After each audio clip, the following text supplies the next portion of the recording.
For this lesson, we are looking at multiplying and dividing decimals. So really, this isn't much different than multiplying and dividing integers. We just need to apply those integers rules, and we're doing the same process that we would for just multiplying or dividing positive values. So just remembering, a positive multiplied or divided by a positive is going to be a positive.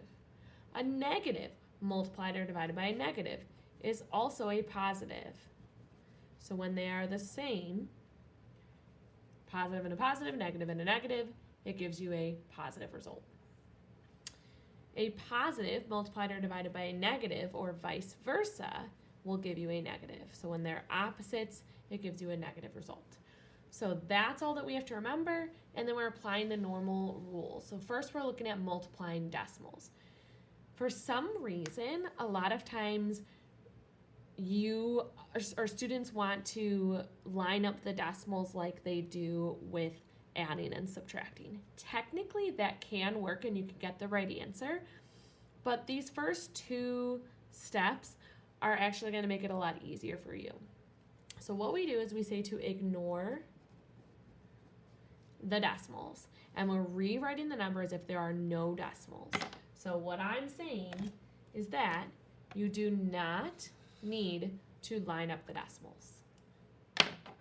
Then we're going to multiply as if the numbers are whole numbers. We will add a decimal to the far right of your answer, count the values, and then we'll use some estimation. So we'll get to those steps later, but let's look at what this looks like here. So first, we have negative 3.8 times 7.2. So not only am I going to ignore my decimals, I'm also going to ignore the negatives and positives, and we'll worry about that later.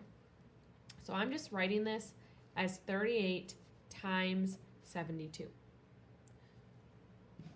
And I'm going to multiply as if they are whole numbers. So 2 times 8 is 16, carry the 1. 2 times 3 is 6, plus 1 is 7. We're done with the 2, so we put our 0 placeholder, move on to the 7. 7 times 8 is 56, carry the 1. 7 times 3 is 21, plus 5 is 26. Then we add, 6 plus 0 is 6, 7 plus 6 is 13, carry the 1, 1 plus 6 is 7, and then 2. So our answer is obviously not 2,736. This is about 4 times about 7, which would be around 28. So you can kind of look at this and guess where the decimal is going to go. But then we also look at this, and we're looking at how many values are to the right of the decimal. So here we have 1. Here we have 1. That's a total of 2. So we should have 2 numbers to the right of the decimal. My decimal should go right there.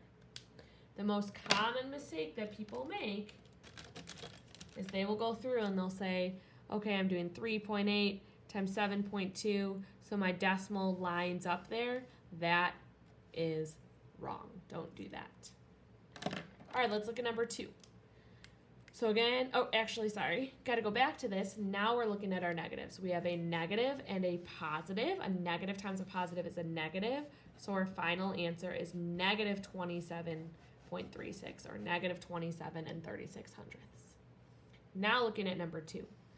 Ignoring my decimals, so 846. And then what's nice here about ignoring the decimals is we're just multiplying it as 72. We don't need all of these zeros. We're not lining up and adding a bunch of zeros. Technically, you can get the right answer, but it's more likely that you'll make a mistake because you've got all these different numbers that you're multiplying. And now we multiply. 6 times 2 is 12, carry the 1. 2 times 4 is 8, plus 1 is 9. 2 times 8 is 16. We're done with the 2. I put my 0 placeholder. 7 times 6 is 42. Carry the 4. 7 times 4 is 28. Plus 4 is 32. Carry the 3. 7 times 8 is 56. Plus 3 is 59. And now we add. 2 plus 0 is 2. 9 plus 2 is 11. Carry the 1. 1 plus 6 is 7, plus 2 is 9. 1 plus 9 is 10, carry the 1. 1 plus 5 is 6. Again, our answer is not 60,912. We're going back. We're looking at how many values are to the right of the decimal. Here we've got 1. Here we've got 1, 2, 3. So that's a total of 4. So we should have 1, 2, 3, 4 numbers to the right of the decimal, which makes sense. We're multiplying by a really, really small number, so it's going to be a smaller value. And then we have a negative times a negative, which is a positive. So our final answer is positive 6.0912. And the last one here. Again, we're ignoring the decimals, so 352 times 681. Go through and multiply. 1 times 2 is 2. 1 times 5 is 5. 1 times 3 is 3. We're done with the 1, so we put our 0 placeholder. Moving on to the 8. 8 times 2 is 16, carry the 1. 8 times 5 is 40, plus 1 is 41, carry the 4. 8 times 3 is 24, plus 4 is 28. Now we're done with the 8, so we need not 1, but 2 0 placeholders so that the 6 lines up with our first number. 6 times 2 is 12, carry the 1. 6 times 5 is 30, plus 1 is 31, carry the 3. 6 times 3 is 18, plus 3 is 21. Now we add. 2 plus 0 is 2. 5 plus 6 plus 0 is 11, carry the 1. 1 plus 3 is 4, plus 1 is 5, plus 2 is 7. 8 plus 1 is 9. 2 plus 1 is 3, and 2. Then we go back to look at our decimal values. We have 1 number to the right, 2 numbers to the right, for a total of 3. So there should be 1, 2, 3 numbers to the right of our decimal. Then we go back. We had a positive times a negative, which is a negative result. So negative 239 and 712 thousandths. Now let's look at dividing.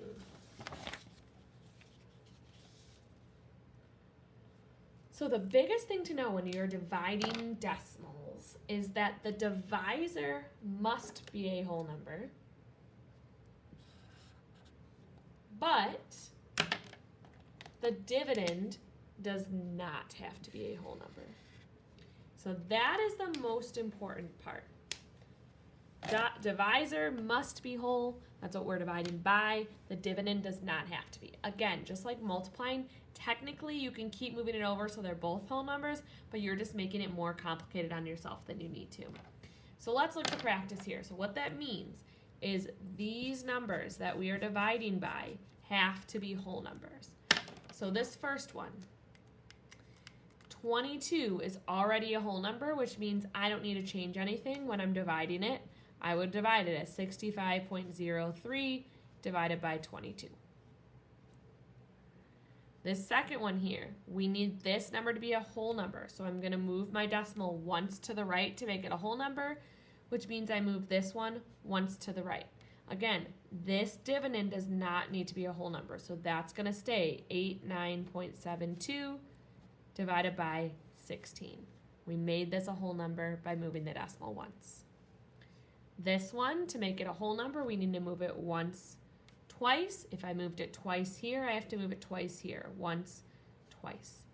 When I'm writing my new problem, I'm still going to write in the decimal here because it's possible that I'm going to need it in the problem and I don't want to forget where it was.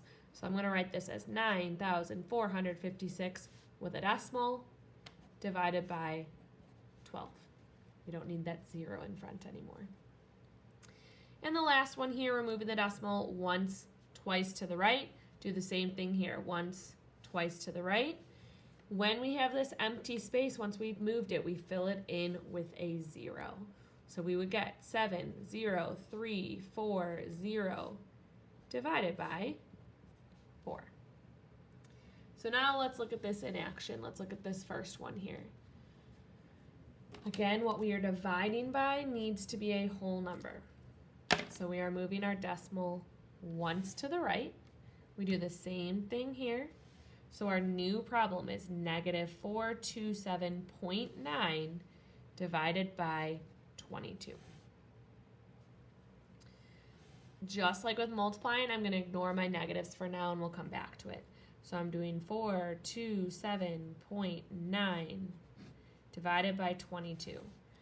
You might know your multiples of 22 by heart. If you don't, what I like to do is I like to write my multiples out on this side. It makes it easier for me to do it quickly. So I'm going to do 22, 44, 66, 88, 110, 132, 154, 176, 198. That should be 9. 1, 2, 3, 4, 5, 6, 7, 8, 9. Now I'm going to go through and start dividing. 22 does not go into 4, but it goes into 42 one time because 44 is too big. 22 times 1 is 22. Now I'm going to subtract. 42 minus 22 is 20. Bring down the 7.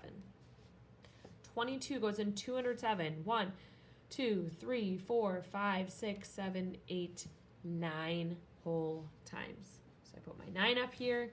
22 times 9 was 198. And then I subtract. 207 minus 198 is 9. The decimal in my answer goes directly above where it was in our new problem. And I'm going to bring down my 9. 22 goes into 99. 1, 2, 3, 4 times because 110 is too high. 22 times 4 is 88. So we subtract and we get 11. We're not going to leave it as a remainder. Instead, if we add a 0 to the end, that does not change the value. So I'm bringing down that 0. 22 goes into 110. 1, 2, 3, 4, 5 times. 22 times 5 is 110. I subtract. Now I have a remainder of 0. So we have 19.45, but now I got to go back and look.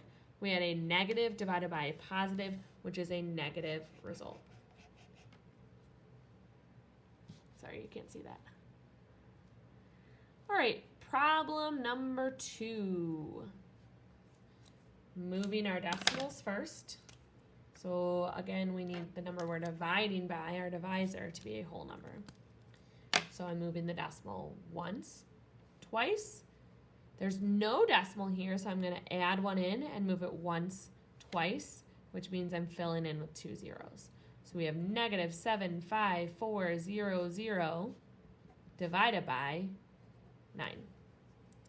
So I'm going to ignore the negatives for right now.